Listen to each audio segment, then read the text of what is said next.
கிறிஸ்து இயேசுவுக்குள் அன்பாய் அழைக்கப்பட்ட அன்புக்குரிய சகோதர சகோதரிகளே, நம்முடைய பிதாவாகிய தேவனுடைய ஒரு மகா பெரிய கிருபையினாலே தொடர்ச்சியாக அப்போஸ்தலனாகிய பவுல் கொலோசியருக்கு எழுதின நிருபம் 3வது அதிகாரத்திற்குள்ளாக இப்போ நம்ம போகிறதுக்கு தேவன் ஒரு நல்ல கிருபை செய்திருக்கிறார்.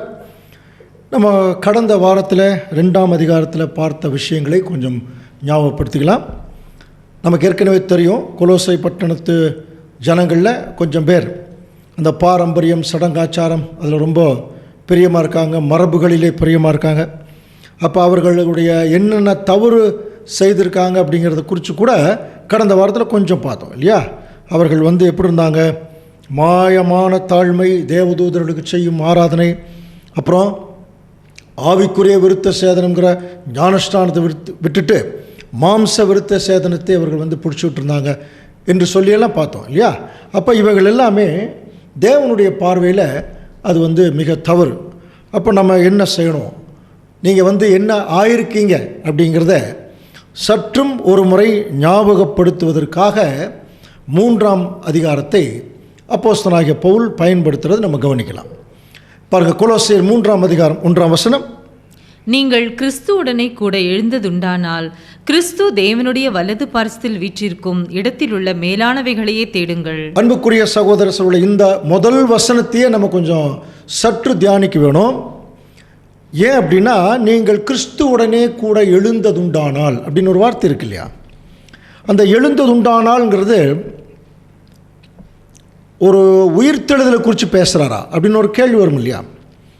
ஒருவேளை நம்முடைய உயிர்த்தெழுதலை குறித்து பேசுனா எப்படி பேசியிருக்கணும், நீங்கள் வரக்கூடிய நாட்களில் கிறிஸ்துவோடு நீங்கள் எந்திரிக்க போகிறீங்க அப்படி தானே பேசியிருக்கணும். அப்போ இது உயிர்த்தெழுதலை குறித்து அவர் பேசலை. அவர் உயிர்த்தெழுந்த போது இருந்த நிலைமையில் நாம் இருக்க வேணும்னு பேசுகிறார். கவனிக்கிறீங்களா? நீங்கள் கிறிஸ்துவுடனே கூட எழுந்ததுண்டானால் அப்படின்னா எந்திரிச்சா பரலோகத்துக்கு போயிடணும். ஆனால் இங்கே அப்படி இல்லை, நம்ம இங்கேயே கிறிஸ்துவுடனே எந்திரிச்சிருக்கிறோமா, புரியுதுங்களா? அப்போ ஒருத்தர் எந்திரிக்கிறாங்கன்னா அவங்க முதல்ல என்ன இருக்கணும், மறிச்சிருக்கணும் இல்லையா. அப்போ நம்ம மறிச்சிருக்கோம், அது நம்ம ஏற்கனவே தெரியும். இப்போது கிறிஸ்துவோடு நம்ம என்ன இருக்கிறோம், மறித்திருக்கிறோம்னா தேவனோட உடன்படிக்கை செய்து ஞானஸ்தான உடன்படிக்கைக்குள்ளே போயிருக்கிறோம். இது பெயர் சபையில் போய் கேட்டீங்கன்னா பாவத்துக்கு செத்து நீதிக்கு பிழைக்கிறதுன்னு சொல்லுவாங்க. அது ஒரு வகையில் உண்மைதான் இல்லையா. அப்போ நம்ம இந்த உலகத்திற்கு மறித்து உயிரோடு இருக்கிற காலத்திலேயே கிறிஸ்துவுக்காகவும் தேவனுக்காகவும் எழுந்து கொஞ்ச நாள் இந்த பூமியில் வேலை செய்கிறோம்.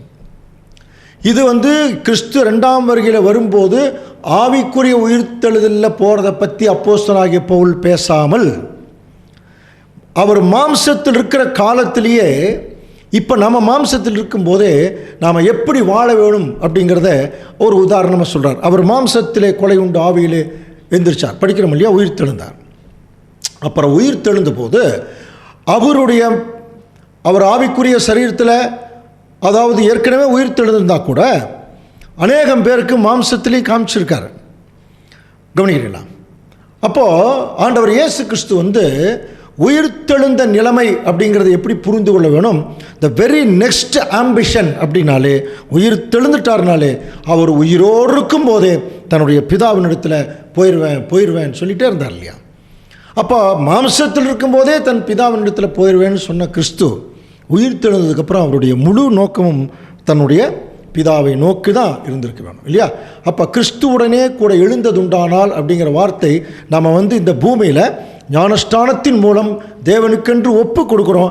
இந்த உலகத்திற்கு மறிச்சிட்டோம், இப்போ எந்திரிச்சிருக்கிறோம், உயிரோடையே இப்போ எந்திரிச்சு இப்போ நம்முடைய வேலையை செய்கிறோம்.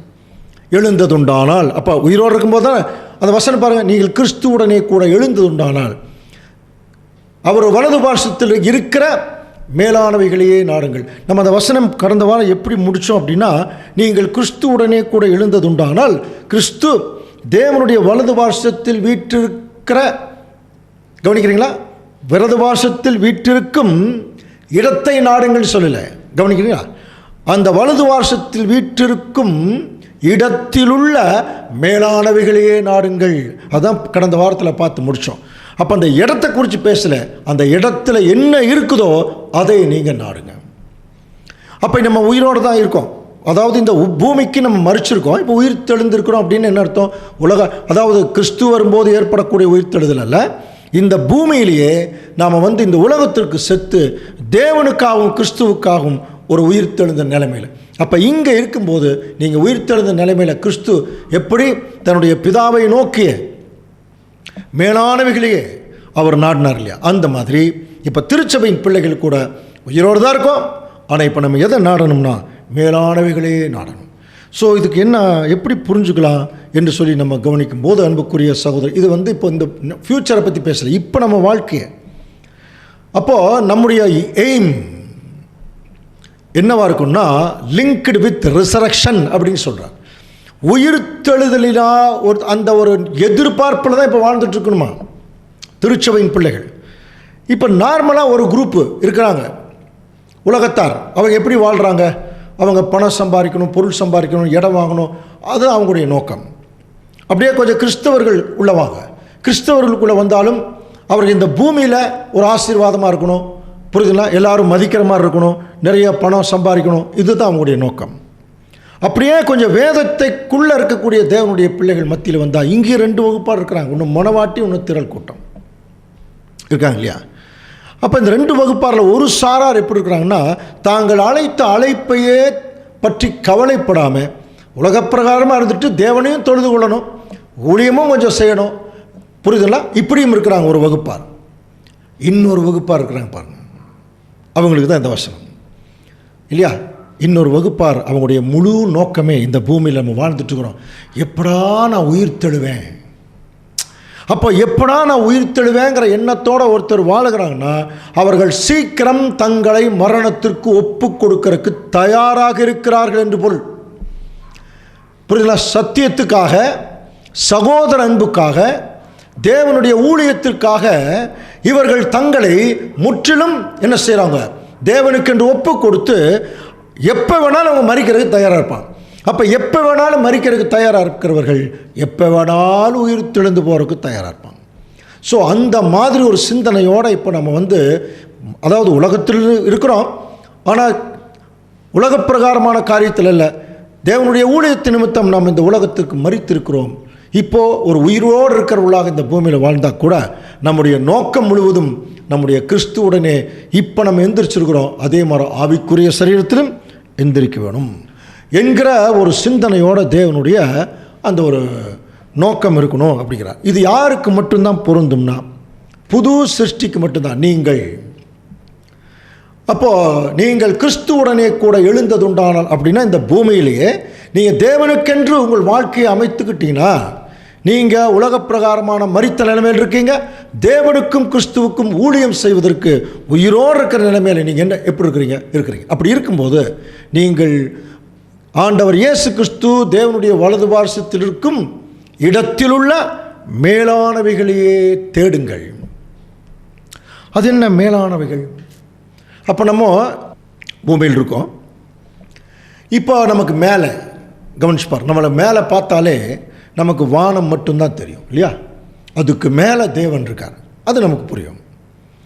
அதே இந்த பூமியை சுற்றிலும் பாருங்கள், எங்கே பார்த்தாலும் குப்பை கூளங்களும் அசுத்தங்களும் இருக்கா, எங்கே பார்த்தாலும் அசுத்தமெல்லாம் இருக்கு.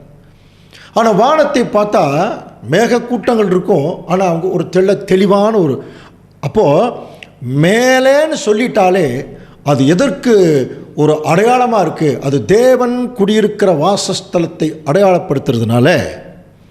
இப்போ பரலோகத்தில் எது நிறைந்திருக்கும் அது வேணும் இல்லையா, அதைத்தான் நாடுங்கள் தேடுங்கள் அப்படின்னு சொல்கிறார். அப்போ பரலோகத்தில் பிதாவாகிய தேவன் இருக்கார், ஆண்டவர் இயேசு கிறிஸ்து இருக்கார், தூதர்கள் இருக்காங்க. இவர்கள் மத்தியில் பிதாவாகிய தேவன் அந்த இடத்துல என்ன இருக்குது, பிதாவாகிய தேவன் இருக்கிற இடத்துல ஆண்டவர் இயேசு கிறிஸ்து பிதாவாகிய தேவன் கிட்ட வலது பார்சத்தில். அப்படிங்கிற போது நிறைய பேர் எப்படி புரிந்து கொள்ளக்கூடாது, தேவன் ஒரு பெரிய சேரில் உட்காந்துருக்காரு, அப்போ கிறிஸ்து வலது பக்கம் ஒரு சேர் போட்டு உட்காந்துருக்காரு, அப்படி இல்லை. பிதாவாகிய தேவன் தன்னுடைய வலதுகரமாக தன்னுடைய அத்தனை ஆர்கனைசேஷன் எல்லாத்தையுமே கிறிஸ்து கையில் ஒப்படைச்சிட்டார். இது சும்மா வரல, கிறிஸ்து கையில் இந்த பூமியில் தன்னை ஜீவ பலியாக ப்ரூஃப் பண்ணி ஈடுபலி கொடுத்து தேவனுக்கென்று முற்றிலும் கீழ்ப்படுறதுனால அந்த இடத்துக்கு போயிருக்கார். அப்போ அங்கே எல்லாம் என்ன இருக்குதுன்னு சொல்லி கவனிக்கும்போது அந்த மேலானவைகளே. அப்போ பரலோகத்தில் என்ன இருக்குன்னு ஒரு இமேஜினேஷன் நமக்கு வேணும். இப்போ நாம் நார்மலாக இங்கே இருந்துட்டு பரலோகத்தில் ஃப்ரிட்ஜ் இருக்குமா, டிவி இருக்குமா அப்படின்லாம் கேட்க மாட்டோம். ஏன்னா அந்த நம்ம இமேஜினேஷனுக்கு அப்பாற்பட்டது, நம்முடைய எண்ணங்களுக்கு அப்பாற்பட்டது தான் பரலோகம். ஆனால் வேத வசனம் பரலோகத்தில் என்ன இருக்குதுங்கிறத சொல்லுது. நமக்கு கிளியராக தெரியும் இல்லையா? பிதாவாகிய தேவன் இருக்கார், கிறிஸ்து இருக்கார். கவனிக்கிறீங்களா? தேவதூதர்கள் தங்களுடைய தலையை தாழ்த்தி தேவனை என்னென்னு சொல்கிறாங்கன்னு படிச்சிருக்கோம். பரிசுத்தர் பரிசுத்தர் பரிசுத்தர் சொன்னாங்களா? அப்படின்னா இப்போ தேவனுடைய வலது பார்சத்தில் இருக்கிற மேலானவைகள் அப்படின்னா அதில் மேஜர் பார்ட் என்னன்னா பரிசுத்தம், சுத்தம், பரிசுத்தம், மகா பரிசுத்தம். கவனிக்கிறீங்களா? அப்போ தேவனுடைய பிள்ளைகள் இப்போ நம்ம அசுத்தத்திலிருந்து இப்போ சுத்தத்தை நோக்கி நம்ம போயிட்டுருக்கோம். நம்ம பிறந்ததே அசுத்தத்தில். இன்றைக்கும் உலகம் அசுத்தத்தில் தான் இருக்குது. அசுத்தமான போதகங்கள், அசுத்தமான கேரக்டர். இப்போ தேவனுடைய பிள்ளைகள் நாம் அதை விட்டு வெளியே வரும்போது நம்ம நாளுக்கு நாள் உள்ளான மனுஷன் சொல்கிறோம் இல்லையா? எதையை தேடி ஓடணும் தேவனுடைய பிள்ளைகள்னா இருதயத்தில் சுத்தம், பரிசுத்தத்தை தேடி இதைத்தான் தேடுங்கிறார். நிறைய பேர் சத்தியத்துக்குள்ளே வந்ததுக்கப்புறம் தாங்க கன்னிங்காக இருக்கிறாங்க. எவ்வளோ மற்ற ஜனங்களையே எப்படி கன்னிங்காக பார்க்குறாங்க தெரியுங்களா? சகோதரி 2 பேர் பேசினாலும் இவங்க 2 பேர் எதுக்கு பேசுகிறாங்க? என்ன அவங்களுக்குள்ள இப்படியெல்லாம் பார்க்குற அப்படிப்பட்ட பார்வை நம்ம சகோதரி மத்தியில் வரவே கூடாது. எல்லாமே நம்ம பிள்ளைகள். அதுக்கு மீறி அவங்க ஏதோ தவறு பண்ணுறாங்க அப்படின்னா தேவன் மேலிருந்து பார்க்குறாரு. கவனிக்கிறீங்களா? அப்போ நம்முடைய பார்வையே சரியில்லைன்னா நம்ம எப்படிங்க பரிசுத்தாக முடியும்? கண்ணில் பார்க்குறதுலாம் தாங்க இருதயத்தில் போகுதுதான் இருதயத்தை அசுத்தப்படுத்துது. அப்போ நம்முடைய பார்வை சரியாக இருக்கணும், சரியானதை பார்க்கணும். அது ரொம்ப முக்கியம். கரெக்டா? அப்போ தேவனுடைய பிள்ளைகள் சரியானதுங்கிறது என்ன? வேத வசனம் மட்டும்தான். வேத வசனத்தில் இருக்கக்கூடிய தேவனுடைய அந்த ஊழியக்காரர்கள், முற்பிதாக்கள், இவங்களுடைய கேரக்டர் இதெல்லாம் தான். அப்போ இதையத்தான் நம்ம அதிகமாக நாடும் பொழுது நாம் பரிசுத்தத்தை நோக்கி போயிட்டுருக்கோம். அப்போ மேலானவைகள்ங்கிறதுக்கு முதல் கட்ட பார்வை என்னென்னா, மேலானவைகளில் முக்கியமானது பரிசுத்தம். அப்போ நீங்கள் எதையவே நாடிட்டுருங்க. திருச்சபையின் பிள்ளைகள் எப்பொழுதுமே உங்கள் இருதயத்தின் சுத்தத்தை நோக்கி போயிட்டுருங்க, பரிசுத்தத்தை நோக்கி போயிட்டுருங்க. அப்போ மேலானவைகள் பரிசுத்தம், கீழானவைகள் பாவம். இது முதல் கட்ட பார்வை. 2வது, மறுபடியும் நீங்கள் மேலே பாருங்கள், தேடுங்கள். இப்போ நம்ம மேலே பார்த்தோம்னா வானம் மட்டும் தெரியறதில்லை. வானம் எப்படி ஒரு எல்லை இல்லாது பறந்து விரிந்து கிடக்கிறதோ அந்த மாதிரி பிதாவாகிய தேவன் அன்பிலே பெருத்தவர், மகிமையிலே பெருத்தவர். கவனிக்கிறீங்களா? எல்லாவற்றிலேயும் பிதாவாகிய தேவன் பெருத்தவராக இருக்கார்.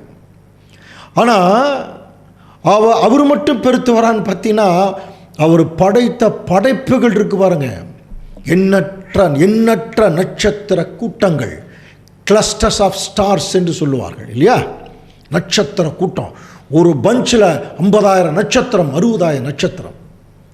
ஸோ ஒரு நட்சத்திரம் ஒரு ரெட் ஜெயிண்ட்னெல்லாம் சொல்லுவாங்க. நம்ம ஏற்கனவே தேவன் ஏன் தீமையை அனுமதித்தார் சப்ஜெக்டில் படிச்சிருக்கோம், ரெட் ஜெயிண்ட்னு. ஸோ இப்படிப்பட்ட நம்முடைய சூரியனே பூமியை விட 2-3 லட்சம் மடங்கு பெருசு. அந்த ரெட் ஜெயிண்ட்டுங்கிறது நம்முடைய சூரியனை விட 3 லட்சம் மடங்கு பெருசுன்னா எவ்வளோ பெருசு! யாருடைய படைப்பு? பிதாவாகிய தேவனுடைய படைப்பு. தேவனுடைய படைப்பை இவ்வளவு பெருசுனா அவர் எவ்வளவு பெரியவர். நம்மெல்லாம் இன்னுமே அதை சரியாக அப்சர்வ் பண்ணவே இல்லை. ஆனால் இந்த ஸ்டார்ஸ், பிளானட்ஸ், கிரகங்கள், கோள்கள் படிக்கிறோம் இல்லையா? இவைகள் எல்லாம் பாருங்கள், மேலே பாருங்கிற அதெல்லாம் உயிரே கிடையாதுங்க. ஆனால் இன்னைக்கு வரைக்கும் தேவன் என்ன ரூட்டில் போக சொல்லியிருக்காரோ அச்சு பிசகாமல் அந்த ரூட்டில் அந்த போயிட்டுருக்கு. ஸோ கம்ப்ளீட்னஸ் ஆஃப் என்ன சொல்லலாம், ஒபீடியன்ஸ், கீழ்ப்படிதலுடைய முழுமையை வானம் காட்டிகிட்ருக்கான். சாத்தான் கூட பரலோகத்தில் இருக்கும்போது அவனுக்கு எந்த குறையும் இல்லாது இருந்தது. அவருடைய மைண்டு பூலோகத்துக்குள்ளே வரும் பொழுது அவன் ஒரு குறையானவனாக மாறுறான் இல்லையா? அப்போ நம்ம எல்லாம் வானத்தையே நோக்கி பார்த்தோம்னா அங்கே பரிசுத்தம் இருக்கு, அங்கே உண்மையான கீழ்ப்படிதல் இருக்கு. இது 2ஆம் கட்ட புரிந்து கொள்ளுதல். அப்போ தேவனுடைய பிள்ளைகள் எப்பொழுதுமே தேவனுக்கு கீழ்ப்படுகிறதுல அதை தேடக்கூடியவர்களாக இருக்கணும். நீதியின் மேல் பசிதாகம் உள்ளவர்கள் பாக்கியவான்கள் படிச்சிருக்கோம் இல்லையா? தேவன் எப்படா ஒரு கட்டளை கொடுப்பார், அந்த கட்டளைக்கு நம்ம கீழ்ப்படியலாம் அப்படிங்கிற ஒரு எண்ணம் ஒரே நாளில் வராது. கொஞ்சம் கொஞ்சமாக வரும். விழுவோம் எந்திரிப்போம், விழுவோம் எந்திரிப்போம். அது லாஸ்ட்டாக நம்முடைய மரண காலம், நம்முடைய பக்குவ காலம் வரும் பொழுது ஆட்டோமேட்டிக்காக நம்ம என்ன செஞ்சிருவோம்னா அந்த பக்குவத்துக்குள்ளே வந்துடும். தேவனுடைய கற்பனையை தேடி ஓடக்கூடிய நீதிமான்கள் இல்லையா? ஸோ அவர்கள் தான். அப்போ தேவன் கிட்ட இருக்கக்கூடிய அந்த மேலானவைகளில் என்னென்னவெல்லாம் இருக்குது பாருங்கள். மகா பரிசுத்தம் இருக்குது, ஒரு கீழ்ப்படுதல் இருக்குது, அப்புறம் என்ன இருக்கும்? அன்பு இருக்கும் இல்லையா? அது நமக்கு சொல்லவே வேண்டியதில்லை. தேவனுடைய அந்த பரலோகம் முழுவதும் அன்பினாலும் மகிமையினாலும் நிறைந்திருக்கும். இந்த இடத்தை விட்டுட்டு தாங்க கிறிஸ்து இந்த பூமிக்கு வந்தார். இப்போ இந்த சப்ஜெக்டில் நம்முடைய மூத்த சகோதரர்கள் சில கமெண்ட்ரி எப்படி கொடுக்குறாங்க அப்படின்னா, இயேசு கிறிஸ்து நீங்கள் கிறிஸ்துவுடனே கூட எழுந்ததுண்டானால் அப்படிங்கிற வார்த்தை நமக்கு அது இப்போ நம்ம என்ன புரிஞ்சுக்கிட்டோம்? நம்ம பூமியில் தான் இருக்கோம், உலகத்திற்கு மறைச்சிருக்கிறோம், தேவனுக்காக எழுந்திரிச்சிருக்கிறோம். அப்போ நம்ம உயிரோடு இருக்கும் காலம் வரைக்கும் அந்த மேலானவைகளையே நாடிட்டு இருக்கணும். அதுதான் முக்கியம். அதில் முக்கியமான இன்னொரு விஷயம்னா, ஆண்டவர் இயேசு கிறிஸ்து உயிர் தெழுந்ததுக்கப்புறம் மறுபடியும் ஒரு 30 வருஷம் இங்கே இருந்தாரா, அல்லது 25 வருஷம் இருந்தாரா, இல்லை அது 1 வருஷம் 2 வருஷம் இருந்தாரா? உயிர் தெழுந்து கொஞ்ச நாளுக்குள்ளேயே தன்னுடைய பிதா கிட்ட அவர் போயிட்டார். இங்கே ரொம்ப லாங்காக அவர் ஸ்டே பண்ண விரும்பவில்லை, அதான் அவருடைய அர்த்தம். அப்படின்னு என்ன அர்த்தம்? அதே மாதிரி தான் அன்புக்குரிய சகோதர சகோதரர்களே, நம்ம எல்லாமே உயிர் தெழுந்த நிலைமையில் இந்த பூமியில் நடமாடும் பொழுது இங்கே ரொம்ப நாள் இங்கே இருக்கிற ஐடியா நமக்கு இருக்கக்கூடாது. தேவனோடு ஒப்புரவாகக்கூடிய நிலைமைக்குள்ளே நம்ம அதுக்கெல்லாம் என்னென்ன வழி இருக்கோ அதை தேடுகிறவர்களாகவும் நாடுகளாகவும் போகணும். இதைத்தான் 2ஆம் வசனம் நமக்கு சொல்லுது. கொலோசியர் 3ஆம் அதிகாரம் 2ஆம் வசனம், பூமியில் உள்ளவைகளே அல்ல மேலானவைகளையே நாடுங்கள். பாருங்க, பூமியில் உள்ளவைகளை அல்ல. ஏற்கனவே சொல்றார் பரலோகத்திலே மேலானவைகளை நாடுங்கள். மறுபடியும் சொல்றார் பூமியில் உள்ளவைகளை அல்ல மேலானவைகளையே நாடுங்கள். ஏன் மேலானவைகள்ங்கிறத சொல்றார்? மேலே தான் என்ன இருக்குது? பரலோகம். ஆக்சுவலாக நம்முடைய குடியிருப்பு எங்கே இருக்குது? நம்ம ஏற்கனவே படித்தோம் இல்லையா? பிலிப்பியர் 3ஆம் அதிகாரம் 20ஆம் வசனம், நம்முடைய குடியிருப்போ பரலோகத்தில் இருக்கிறது, அங்கே இருந்து கர்த்தராகிய இயேசு கிறிஸ்து என்னும் இரட்சகர் வர எதிர்பார்த்து கொண்டிருக்கிறோம். அன்னைக்கு சொன்னார். இன்றைக்கி ஏற்கனவே இரட்சகர் வந்தாச்சு. இப்போ எப்படி இருக்கணும்? கூட போகிற அளவுக்கு ரெடியாக இருக்கணும். ஆனால் நம்ம எப்படி இருக்கோம்? ஏன் இன்னும் ரெடி ஆகலை அப்படின்னா, நம்முடைய மனம் இன்னும் மாறவில்லை. இதைத்தான் ரோமர் 12ஆம் அதிகாரம் 2ஆம் வசனம், நல்லா தெரிஞ்ச வசனம், நீங்கள் இப்பிரபஞ்சத்திற்கு ஒத்த வேஷம் தெரியாமல். அப்போ பிரபஞ்சத்திற்கு ஒத்த வேஷம் தரிச்சோம்னா கீழானவைகளை நாடிக்கொண்டிருக்கிறோம். உலக பிரகாரமாக போகிறது வர்றது அந்த மாதிரி. தேவனுடைய நன்மையும் பிரியமும் பரிபூர்ணமான சித்தம் என்னதென்று உங்கள் மனம் புதிதாகிறதுனாலே மறுரூபமாகுங்கள். டிரான்ஸ்பிகரேஷன் ஆஃப் மைண்ட், மனசு மாறணுங்கிறார். அப்போ பூமிக்குரியவளை எல்லாம் பார்க்காம, அதனால தான் மேலே பாருங்கள். நீ பூமியை நம்ம ஈக்குவலாக பார்த்தாலும் நம்மளை சுற்றிலும் அசுத்தமும் அதிகமாக இருக்கும், கீழே பார்த்தாலும் நம்மளை சுற்றிலும் பாவமும் அசுத்தம் தான் இருக்கும். மேலே பார்த்தீங்கன்னா ஒன்றுமே தெரியாது. ஸ்டார்ஸ், இருட்டுக்குள்ளே பார்த்தா ஸ்டார்ஸ் தெரியும். இது நமக்கு என்ன ஞாபகப்படுத்துனா, எழும்பி பிரகாசி உன் ஒளி வந்தது, இருள் பூமியும் காரிருள் ஜனங்களையும் மூடும். இன்றைக்கி அப்படி தான் மூடி இருக்கு. அப்போ நம்ம நீதிமான்கள் தேவனுடைய ராஜ்யத்திலே நட்சத்திரங்களைப் போல பிரகாசிப்பார்கள், படிச்சிருக்கோம் இல்லையா? அப்போ திருச்சபையின் பிள்ளைகள் இந்த இருட்டான உலகத்தில் அவர்கள் எப்படி இருக்கணும்? தங்களுடைய மைண்டை வெளிச்சத்துக்கு மாற்றிட்டாங்கனாலே அவர்கள் மேலே பார்த்துருவாங்க. மேலே பார்க்கக்கூடியவர்கள் எல்லாருமே தேவனுடைய பரிசுத்தம், கீழ்ப்படிதல், மகிமை, அப்புறம் அதற்கு தங்களுடைய மனசை மாற்றுற நிலைமை எல்லாத்தையும் மாற்றிடுவாங்க. ஏன்னா இந்த பூமியில் தேவனுடைய பிள்ளைகள் எந்த டைப்பும் வச்சிருக்கூடாது, யாரு கூட எந்த ரொம்ப போய் இணங்கி போயிடக்கூடாது. காரணம் என்னன்னு சொல்லி கவனிச்சுன்னா, நம்ம என்ன நிலைமைக்குள்ளே வந்துட்டோம் தெரியுமா? பாருங்கள், கொலோசியர் 3ஆம் அதிகாரம் 3ஆம் வசனம், ஏனென்றால் நீங்கள் மரித்தீர்கள், உங்கள் ஜீவன் கிறிஸ்துவுடனே தேவனுக்குள் மறைந்திருக்கிறது. கொஞ்சம் கவனிக்கிறீங்களா? அது ரொம்ப ஒரு சென்சிட்டிவான வசனம் அன்புக்குரிய சகோதர சகோதரர்களை, கொஞ்சம் கவனிங்க. ஏனென்றால் நீங்கள் மேலானவைகளே நாடுங்க. ஏன் தெரியுமா? நீங்கள் செத்துட்டீங்கிறார். இதை கொரிந்தியர் 1 கொரிந்தியர் 15:31 நான் அனுதினமும் சாகிறேன் அப்படின்னார் இல்லையா. கிறிஸ்து அன்னைக்கு ஒரு தடவை செத்தார், மரித்தார், உயிர் தெழுந்துட்டார். பவுல் சொல்லும்போது நான் அனுதினமும் சாகிறேன் அப்படின்னா புரியுதா? ஒருவன் என்னை பின்பற்ற விரும்பினால் அவன் தன்னைத்தான் வெறுத்து தன் சிலுவை எடுத்துட்டு அனுதினமும். அப்போ டெய்லி சாகிறேன்னு அர்த்தம். டெய்லியும் சாக்ரிஃபைஸ், டெய்லியும் நம்ம செய்யக்கூடிய தியாகங்கள் அது சாவுக்கு ஒப்பானது, இந்த உலகத்திற்கு மரிப்பதற்கு ஒப்பானது. அப்போது நீங்கள் அப்போ யார் அப்படியெல்லாம் மரிக்கிறார்களோ அவங்கள பார்த்து சொல், நீங்கள் மரித்தீர்கள், நீங்கள் செத்துட்டீங்கன்னா உங்கள் ஜீவன் எதுக்குள்ளே போயிடுச்சு தெரியுமா? சில பேர் சொல்ல உயிர் போயிடுச்சுங்கிறாங்க. கவனிக்கிறீங்களா? செத்துட்டாருங்க, கரெக்டாக 10 மணிக்கு உயிர் போயிடுச்சுங்க, ஆக்சிடென்ட் ஆகி பார்க்குறக்குள்ள உயிர் போயிடுச்சுங்க. இது உலக ஜனங்களுக்கு இது பொருந்தும், திருச்சபை மக்களுக்கு எப்படி தெரியுமா பொருந்தும்? என்னைக்கு தேவனோட உடன்படிக்கை செய்து நம்ம மரிக்கிறோமோ நம்ம உயிர் போயிடுச்சு. எங்கே போயிடுச்சு தெரியுமா?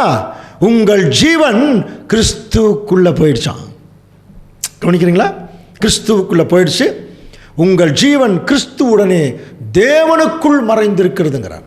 அப்போது திருச்சபையின் பிள்ளைகள் தேவனுக்கிட்ட உண்மையாக உள்ளே போயிட்டாங்கன்னா கிறிஸ்துவுக்குள்ளே போயிடுறாங்க. அப்போ கிறிஸ்து என்கிற ஒரு கூடு உள்ளுக்குள்ளே வச்சு நம்மளை மறைக்குது. அதுக்கு மேலே பிதாவாகிய தேவன் என்கிற ஒரு கூடு இருக்குதான். கவனிக்கிறீங்களா? இது யாருக்கு மட்டும்தான் பொருந்தும்னா புது சிருஷ்டிக்கு மட்டும்தான் இந்த வார்த்தைகள் பொருந்தும். அன்புக்குரிய சகோதர சகோதரிகளை கொஞ்சம் கவனிக்கலாம். புது சிருஷ்டிக்கு மட்டும்தான் இந்த வார்த்தை பொருந்தும். கவனிக்கிறீங்களா? அப்போது யாரெல்லாம் தேவனுக்கென்று தங்களை உண்மையாக ஒப்பு கொடுக்குறாங்களோ அவங்க கிறிஸ்துவுக்குள்ளே போயிடுறாங்க. அவரு தேவனுக்குள் இருக்கார். இப்போ ஒரு கை, இந்த கைக்கு மேலே தேவன் இருக்கார், இந்த கை தான் கிறிஸ்து, இதுக்குள்ளே நாம் இருக்கோம். இப்போ ஒருவேளை நம்ம யாராவது ஒருத்தர் தாக்க வர்றாங்கன்னா முதல் அடி யாருக்கு விழுகும்? கவனிக்கிறீங்களா? உங்களுக்கு புரியும் நினைக்கிறேன் இல்லையா? முதல் அடி தேவனுக்கு தான், ரெண்டாவது கிறிஸ்துவுக்கு விழுகும், அதுக்கப்புறம் தான் நமக்கு விழுகும். இதெல்லாம் சாத்தியமான்னு பாருங்கள். சாத்தியமா? எந்த அளவுக்கு தேவன் அவர்கிட்ட ஒப்பு கொடுத்த உண்மையான தேவனுடைய பிள்ளைகளை எந்த அளவுக்கு ஒரு மேன்மையாக வச்சிருக்கார். இதெல்லாம் புது சிருஷ்டிக்கு மட்டுமே பொருந்தும். அதனால தான் ஆண்டவர் பல முறை சொன்னார், உங்களை ஏற்றுக்கொள்ளுகிறவன் என்னை ஏற்றுக்கொள்ளுகிறான், என்னை ஏற்றுக்கொள்ளுகிறவன் என் பிதாவை ஏற்றுக்கொள்ளுகிறான். கவனிக்கிறோமா? அப்போ அன்புக்குரிய சகோதர சகோதரி, இது கொஞ்சம் கவனிங்க. ரோமர் 6:8 வாசிக்கலாம். ஆகையால் கிறிஸ்துவுடனே கூட நாம் மரித்தோமானால் அவரோட கூட பிழைத்தும் இருப்போம். இப்போ கிறிஸ்துவுடனே கூட மரித்தோமானால், அதான் அந்த உடனே கூடங்கிறது தான் புது சிருஷ்டி. சில பேர் தனியாக போவாங்க. நம்மெல்லாம் நம்முடைய ஊழியமே கிறிஸ்துவோடு இணைந்திருக்கணும், அவருடைய பிள்ளைகளோடு இணைந்திருக்கணும். தனிப்பட்ட முறையில் நான் ஊழியம் செஞ்சு நான் கடவுள் மகிமைப்படுத்துவேன் யாராலையுமே சொல்லிட முடியாது. கொஞ்ச நாள் நல்லா இருக்கும், அதுக்கப்புறம் அது வேறு மாதிரி போயிடும். சகோதர அன்பு இல்லாமல், சத்தியம் இல்லாமல் நம்ம இந்த ஊழியத்தை செய்ய முடியாது. அப்போ அதனால தான் பல கிறிஸ்துக்களை தேவன் நம்ம கூட வைக்கிறார். நீங்கள் கிறிஸ்துவுடனே நாம் மரித்தோமானால் அவரோடே பிழைத்தும் இருப்போம். அப்போது உண்மையான திருச்சபையின் பிள்ளைகளை என்ன கண்டிஷன் இருக்கிறாங்கன்னா, ஞானஸ்தானம் எடுத்தவர்களை பற்றி சொல்லும்போது, இப்படி இருக்க ஒருவன் கிறிஸ்துவுக்குள் இருந்தால் அவன் புது சிருஷ்டியாக இருக்கிறான். உள்ளே வந்துட்டான். பழையவைகள் ஒளிந்து போயின, எல்லாம் புதிதாய். புது சிருஷ்டினாலே பழையவைகள் ஒழிஞ்சிருச்சுன்னு அர்த்தம். இப்போ நார்மலாக சபையில் கூடி வர்றோம், திடீர்னு யாரோ 2 பேருக்கு இடையில் ஒரு வாக்குவாதம் ஏற்பட்டு ஒரு மனஸ்தாபம் ஆயிடுச்சு.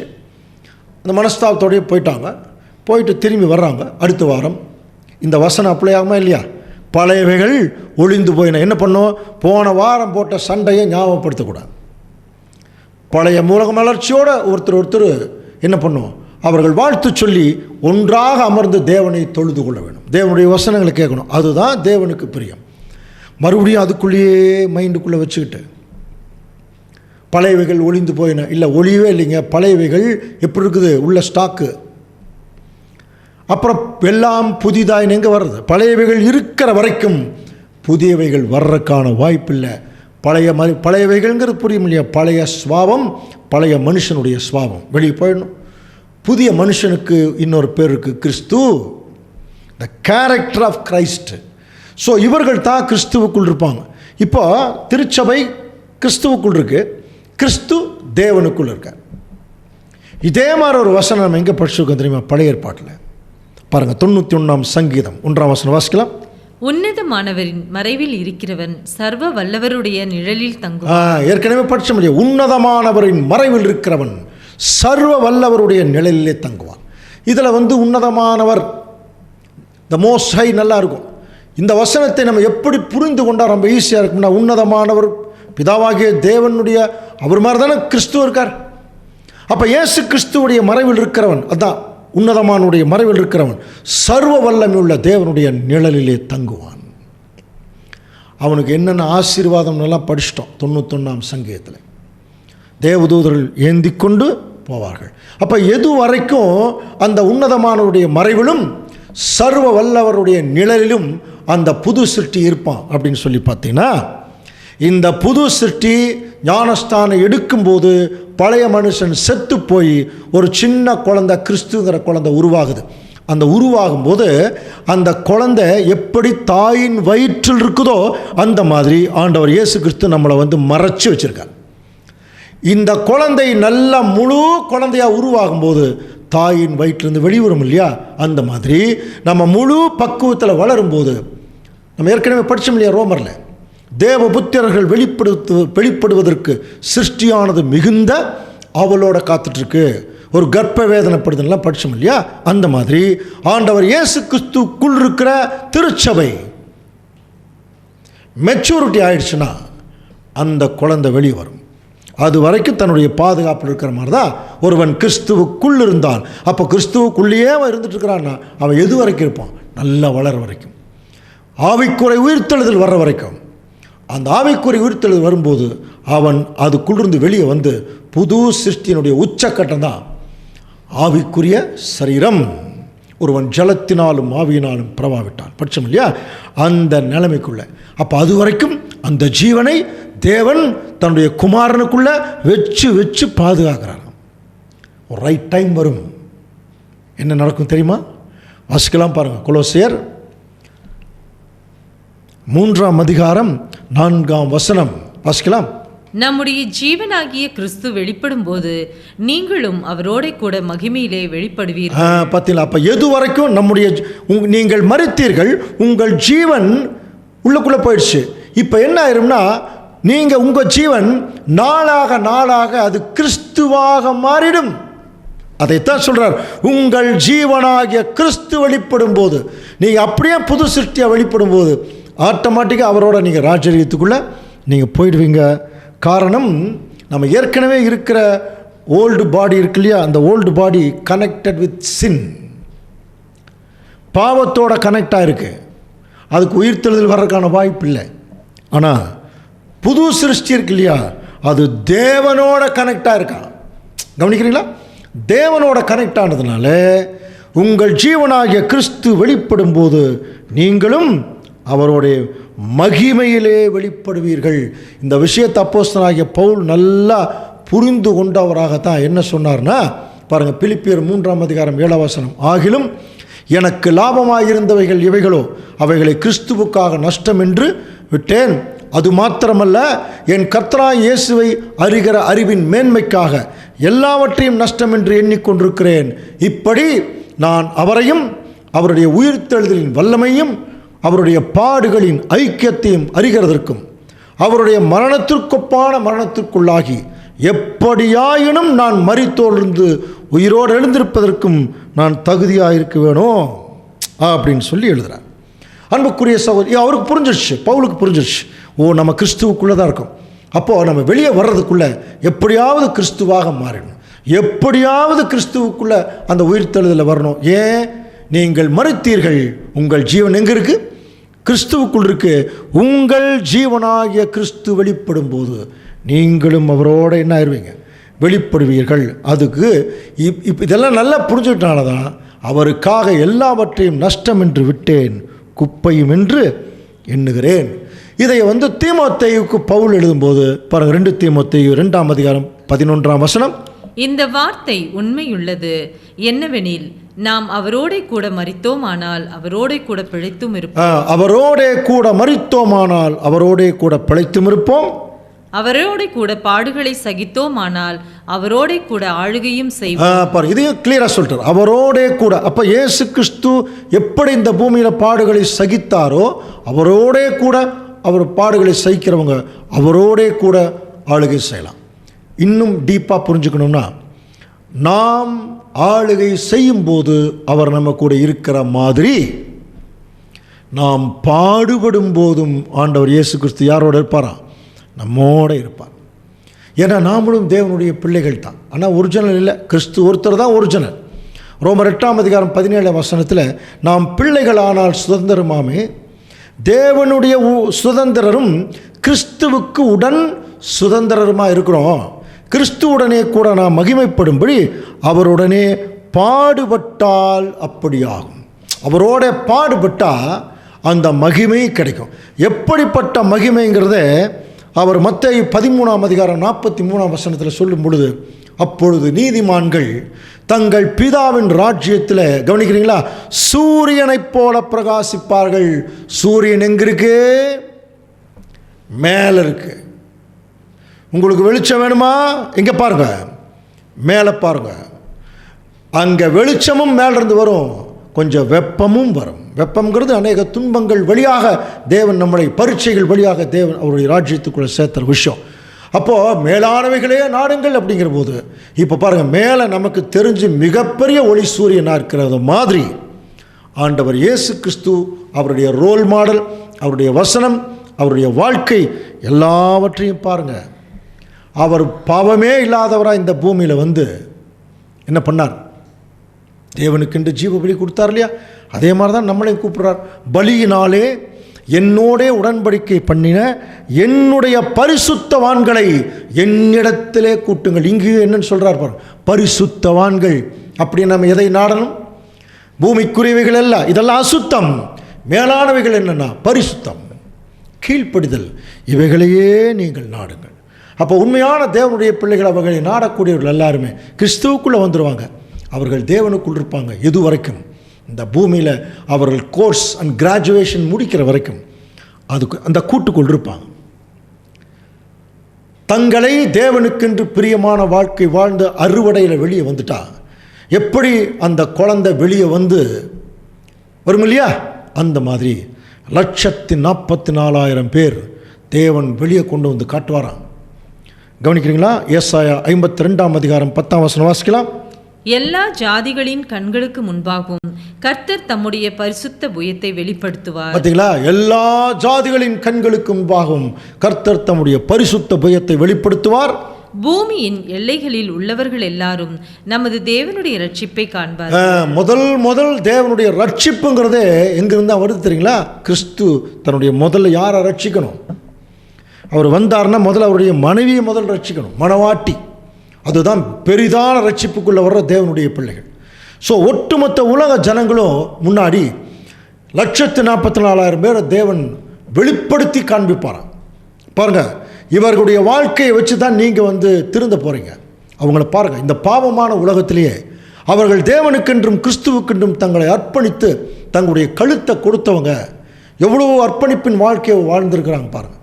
என்று சொல்லும்போது உலக ஜனங்கள் 1,44,000 பேரை பார்த்து பெருமைப்படுவாங்களா? இவ்வளோ பாவப்பட்ட உலகத்தில் இப்படியெல்லாம் இருந்திருக்காங்களா? அப்போ எப்படி உங்களுக்கு அந்த மாதிரி ஒரு வாழ்க்கை கிடைச்சிது? எப்படி அதை ஃபாலோ பண்ணாங்க? உடனே அவங்களுக்கு ரோல் மாடல் யாருன்னு காண்பிக்கப்படும், ஆண்டவர் இயேசு கிறிஸ்து.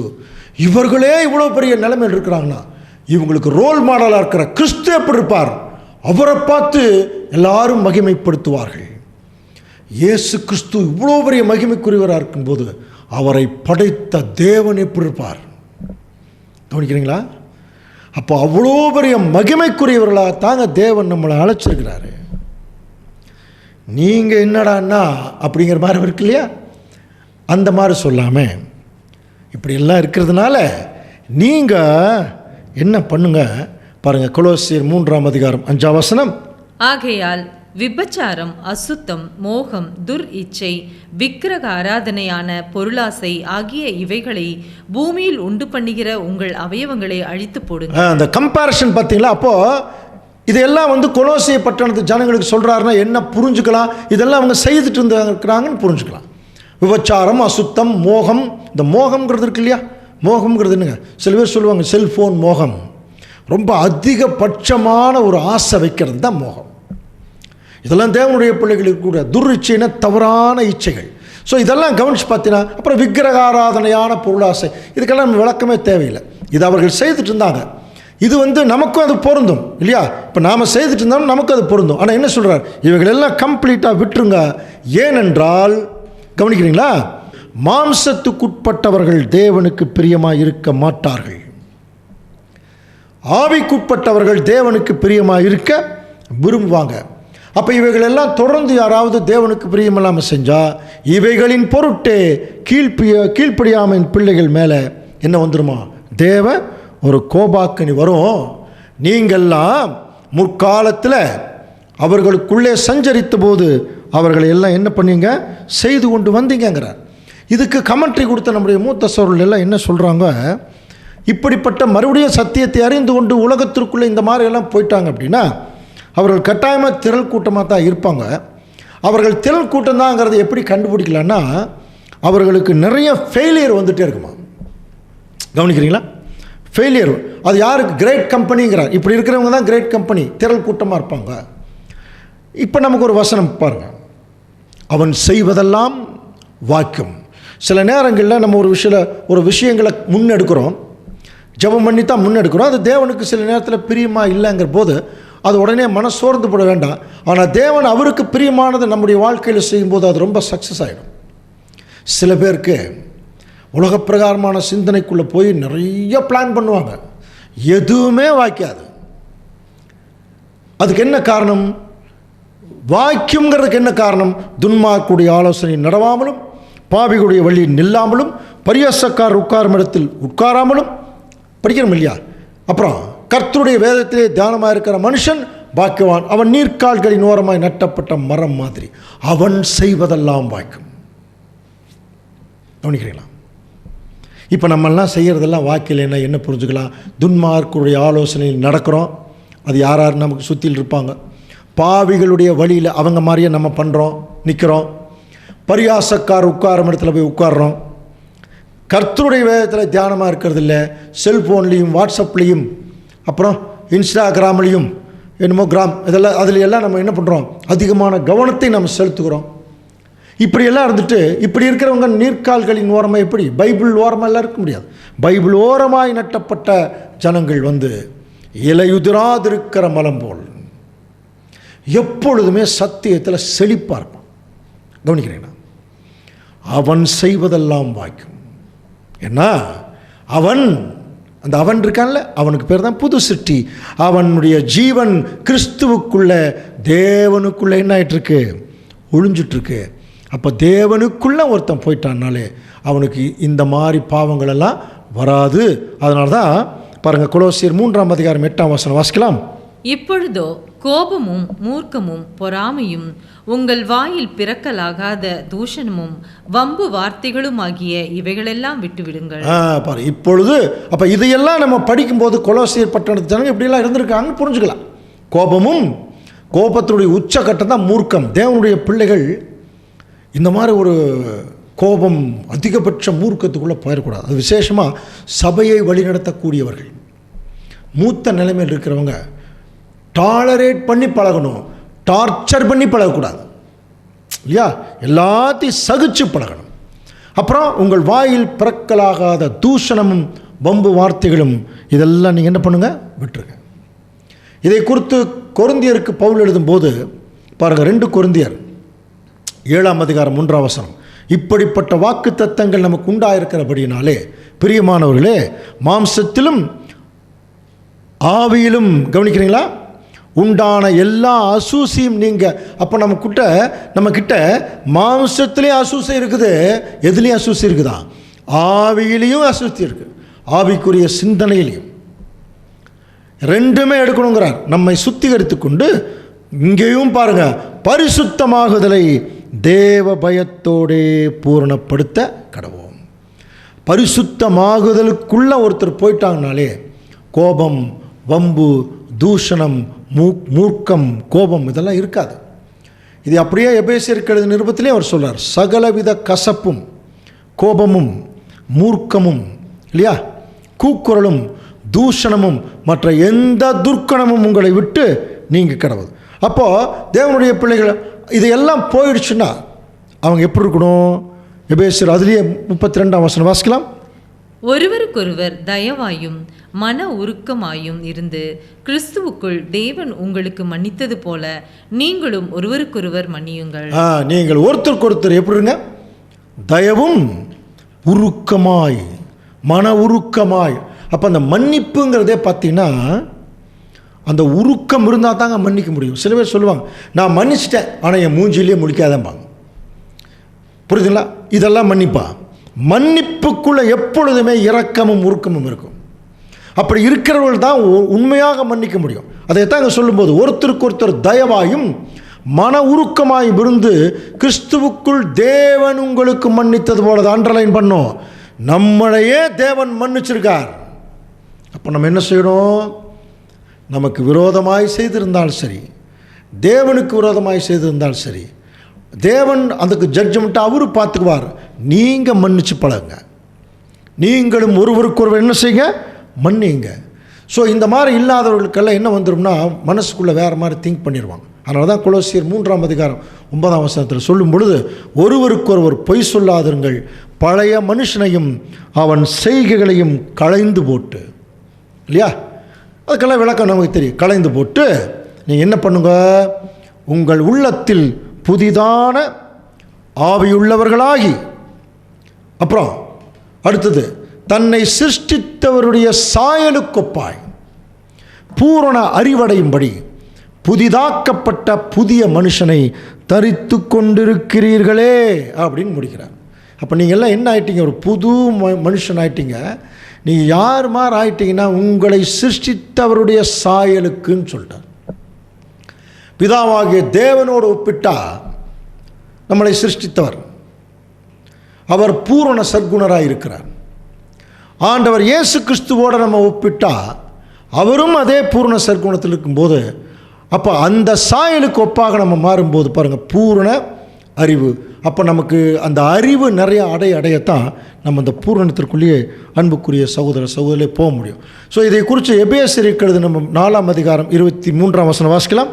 மெய்யான நீதியிலும் பரிசுத்தத்திலும் தேவனுடைய சாயலாக சிருஷ்டிக்கப்பட்ட புதிய மனுஷனை தரித்துக் கொள்ளுங்கள். பாருங்க, தேவனுடைய சாயலாக சிருஷ்டிக்கப்பட்ட புதிய மனுஷனை தரித்து கொள்ளுங்கள் அப்படின்னா அந்த தேவனுடைய சாயலுங்கிறது மேலே சொல்லியிருக்கு பாருங்க. மெய்யான நீதி, பரிசுத்தம், இதெல்லாம் தேவனுடைய சாயலா. புரியுதுங்களா? இதான் மேலானவைகள். அப்போ இந்த மேலானவைகளையே நீங்கள் என்ன பண்ணிட்டுருங்க? நாடிட்டு உங்கள் பழைய மனுஷனை களைந்து போட்டு புதிய மனுஷனை தரித்து கொள்ளுங்கள். அப்படின்னா ஒரு புதிய மனுஷனை நம்ம தரித்து கொண்டோம்னாலே நம்ம என்னென்னவெல்லாம் சபையில் ஃபாலோ பண்ணணும், எப்படியெல்லாம் இருக்க வேணும் என்பதை குறித்து, இன்னும் சொல்லப்போனால் அடுத்து நம்ம என்ன செய்யணும் என்பதை குறித்து அடுத்த வாரம் தொடர்ந்து சிந்திக்கலாம். தேவன் தாமே இந்த வசனங்களை நமக்கு ஆசீர்வாதமாக்கி தருவாராக. ஆமென்.